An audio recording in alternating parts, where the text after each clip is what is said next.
안녕하세요 기철이 여러분들, 멋진 기영입니다. 언뜻 보면 남부럽지 않은 돈과 명성을 누리고 있지만 눈물 없이는 볼 수 없는 인물들의 드라마가 MCU의 포인트라고 볼 수 있는데요. 이번 시간에서는 과연 어떤 인물이 가장 불쌍하고 처절한 인생을 살았는지 한번 알아보도록 하겠습니다. 히어로들의 스토리보다 더 흥미진진한 스토리가 여러분들을 기다리고 있다고 하는데요. 영상을 소개해드리기 전 이번 영상을 후원해주신 매혹적인 스토리의 허슬캐슬을 소개해드리도록 하겠습니다. 중세시대의 왕이 되어서 성을 확장하고 다른 게이머들의 요새와 군대를 쓰러뜨리면서 지구의 균형을 맞춰보세요. 쓰러뜨린 상대방 진영의 자원을 착취하는 것도 잊으시면 안됩니다. 너무 악랄한가요? 적을 쓰러뜨리기 위해선 각기 다른 계급을 가진 궁수, 탱커, 요리사, 목수, 연금술사들의 능력을 향상시키고 업그레이드를 해주어야겠죠? 이 정도면 타노스랑 맞짱 떠도 되겠는데요? 어벤져스가 타노스를 물리쳤다면 여러분들은 악당 어비스를 물리쳐야 되는데요. 오크와 자이언트, 해골, 그리고 기도라도 울고 갈 정도로 무시무시한 드래곤을 먼저 물리쳐야 될 겁니다. 멋진 기영과 기철이라는 클랜을 찾아서 가입하시면 제가 기철이 여러분들을 도와드릴 테니 너무 걱정하지 마세요. 허슬캐슬을 다운로드하고 닉네임을 입력하면 초보자를 위한 특별 보너스 250 다이아몬드와 3500 골드를 받으실 수 있습니다. 지금 바로 게임을 다운로드하고 인류의 절반을 쓸어보세요.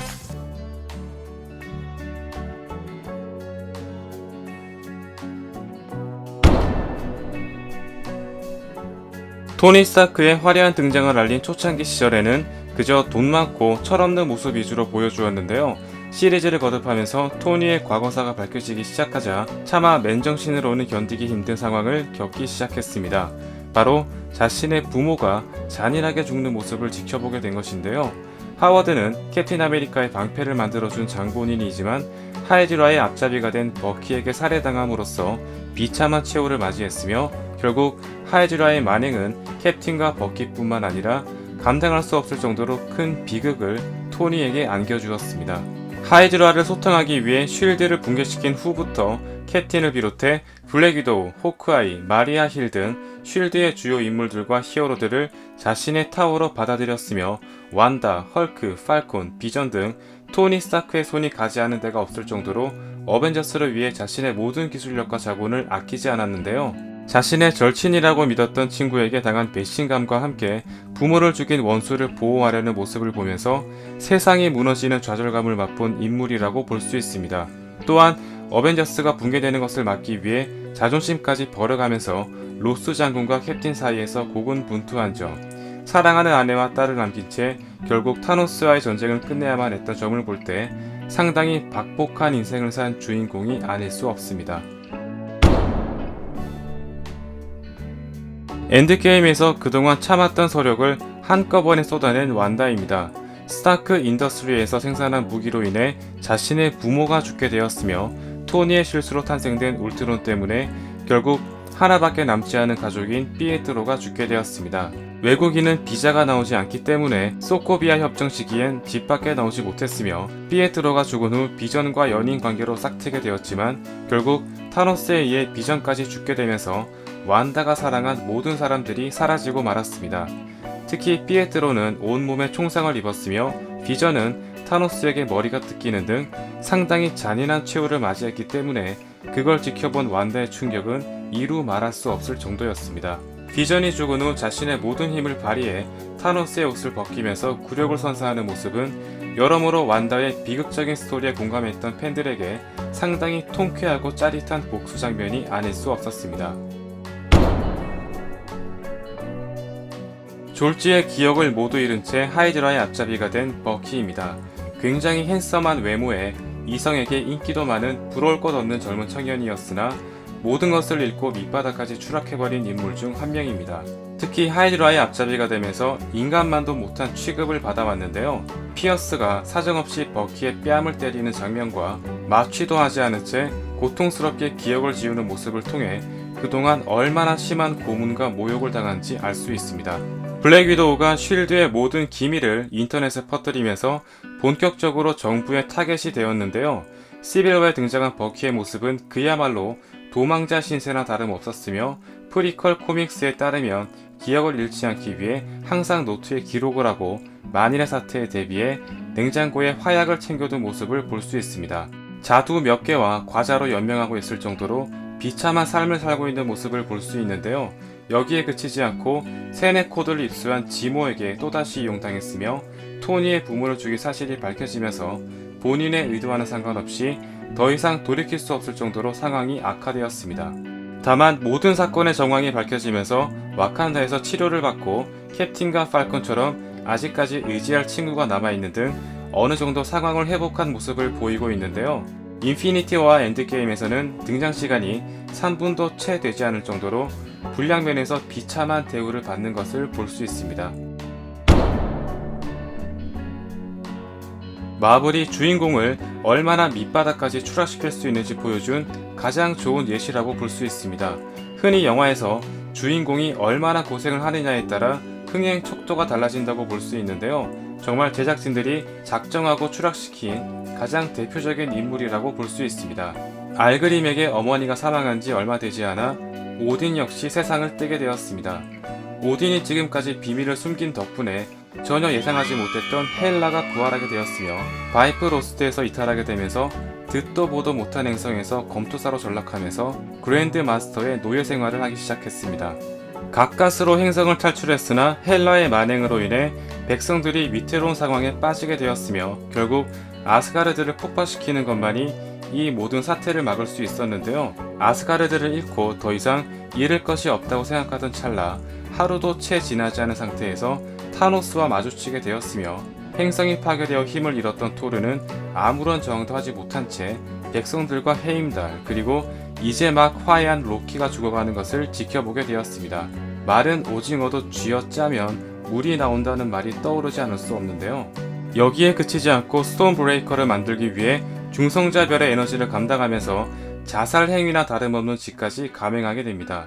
마블에 등장하는 여러 인물들이 부모가 없거나 끔찍한 상황을 치른 경우가 많지만 토르의 경우엔 한 번이라도 이겨내기 힘든 시련을 회복할 틈도 없이 연이어 겪으면서 상처가 골마 터진 케이스라고 볼 수 있습니다. 타노스를 죽이지 못했다는 죄책감까지 시달리면서 결국 술과 포트나이트에 빠져 폐인이 되었으나 로켓의 싸대기를 맞고 어느 정도 정신을 차린 것으로 보입니다. 발키리에게 왕자를 맡기고 떠나는 모습을 통해 어느 정도 휴식기를 가질 것으로 보이는데요. 새로 사귄 가오갤 멤버들과 함께 힘든 상황을 이겨나갔으면 하는 바람입니다. 타노스의 총애를 받고 있는 자식이었지만 결국 소울스톤을 얻기 위해 희생당함으로써 비참한 최후를 맞이했던 가모라입니다. 가모라의 고향인 제오 베르에이는 타노스의 침공에 의해 초토화되었으며 자신의 부모는 타노스에게 살해당한 뒤 생전 듣도 보도 못한 외계인에게 끌려가 양녀로 길러지게 됩니다.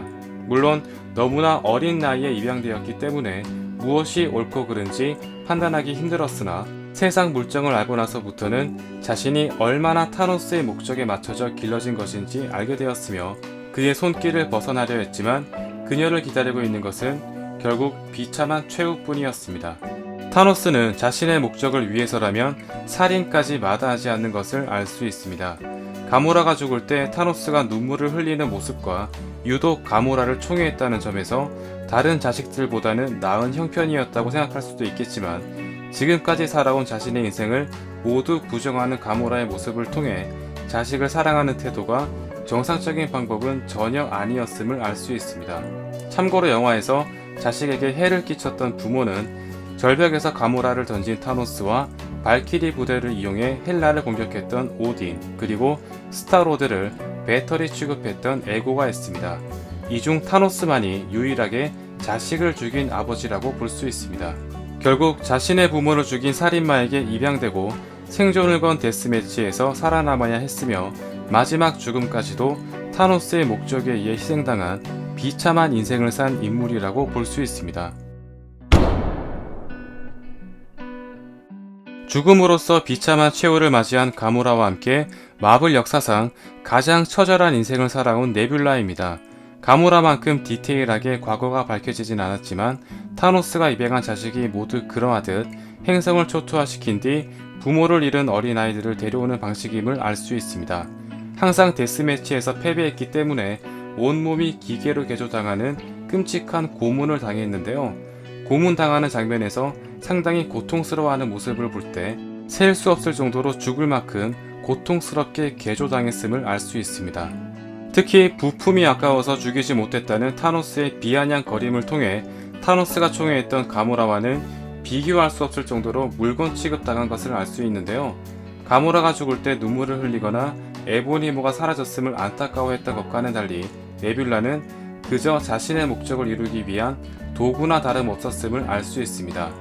가모라를 강인한 전사로 키우기 위한 연습 상대였다고도 생각해 볼 수 있으며 엔드게임에서 과거의 네뷸라가 타노스의 명령에 한치의 대꾸도 없이 복종하는 모습을 통해 평소에 얼마나 극심한 공포심을 심어준 것인지 짐작할 수 있습니다. 엔드게임에서는 토니에게 식량을 양보하거나 지친 몸을 의자에 뉘어주는 등 상당히 남을 배려하는 모습을 많이 보여주었는데요. 그런 그녀가 타노스로 인해 얼마나 망가진 삶을 살았는지 알 수 있습니다. 단 한순간이라도 행복한 삶을 살았던 다른 인물들에 비해서 평생을 고통 속에 살면서 단 한 번도 사랑받아 본 적이 없었는데요. 유일하게 화해를 한 언니마저도 잔인하게 죽게 되었습니다. 가모라와 마찬가지로 살인마에게 입양된 후 생존을 건 데스매치에서 패배한 대가로 끊임없이 개조당하면서 평생을 도구 취급받고 살아왔던 비참한 인생을 산 인물이었습니다. 그 외에도 타노스에게 가족을 잃은 드렉스, 끔찍한 실험을 당한 로켓, 아내를 죽이고 자신의 아들을 배터리 취급하려 했던 에고의 아들 스타로드, 아무도 살지 않는 보르미르에서 죽게 된 블랙 위도우 등 우열을 가릴 수 없을 정도로 불쌍한 인생을 산 주인공들이 많이 있습니다. 다소 주관적인 견해가 섞일 수 있는 주제이기도 한데요. 여러분들의 생각은 어떠신가요? 댓글을 통해 함께 의견을 나눠보면 좋을 것 같습니다. 다음 시간에도 재미있는 리뷰로 찾아오겠습니다. 감사합니다.